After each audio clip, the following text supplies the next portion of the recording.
अस्सलाम वालेकुम। अच्छी अच्छी कहानियाँ सुनने के लिए हमारे चैनल को सब्सक्राइब कीजिए। शुक्रिया। साल 1987 का सावन की अंधेरी रात। गांव में बिजली नहीं होती थी, केवल लाइट टैन और चूल्हे की रोशनी होती थी। उस रात गांव के सबसे पुराने घर ठाकुर हवेली में अजीब सी आहटें आने लगी। हवेली 20 सालों से बंद थी, लेकिन अचानक वहां धुआं उठता दिखा। लोग डर के मारे पास नहीं गए। सुबह पता चला कि कोई अजनबी उस हवेली में आकर रुका है। लंबा कद, सफेद कपड़े, आंखें लाल और हमेशा मुस्कुराता हुआ। उसका नाम था दीनानाथ। वो खुद को एक साधु बताता था, मगर उसकी बातों में कुछ ऐसा था कि गांव के बूढ़े भी बेचैन हो जाते थे। दीनानाथ के आने के बाद से गांव में अजीब घटनाएं शुरू हुई। पहले जानवर गायब हुए, फिर बच्चे। सबसे पहले रामू का 7 साल का बेटा सेवा खेतों से लौटते हुए नहीं आया। हर कोई समझा कि वो कहीं खेलता होगा, लेकिन उसका कोई सुराग नहीं मिला। दूसरी रात रामू ने कसम खाई कि वो अपने बेटे को ढूंढ कर लाएगा। लाइन टेन लेकर वो खेतों की ओर गया।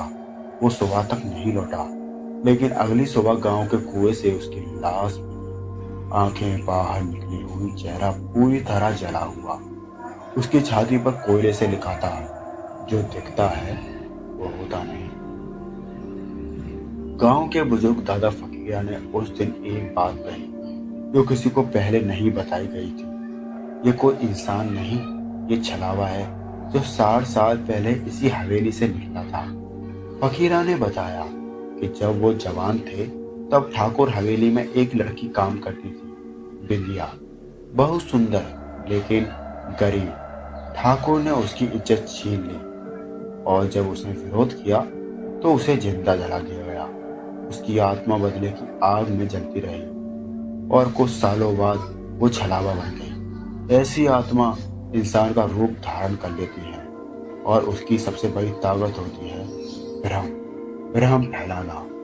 गांव के कुछ नौजवानों ने मिलकर उस हवेली को जलाने की योजना बनाई। जब वो रात में वहां पहुंचे तो देखा, दीनानाथ बीच में बैठा मंत्र पढ़ रहा है। चारों तरफ बिंदिया की तस्वीर टंगी थी, और पीछे एक कमरे में बंद थे गांव के गुमशुदा बच्चे, एक अजीब से नीले धुएं के घेरे में। अचानक एक लड़के को अपनी माँ की आवाज सुनाई दी, बेटा यहाँ हूँ, मुझे बचा ले। वो दौड़ता हुआ कमरे की ओर गया, लेकिन तभी वो धुआं लाल हो गया, और उसकी चीख हवा में गूंजने लगी। अब उसकी जगह वहां एक और बिल्लियाँ खड़ी थी, खून से सनी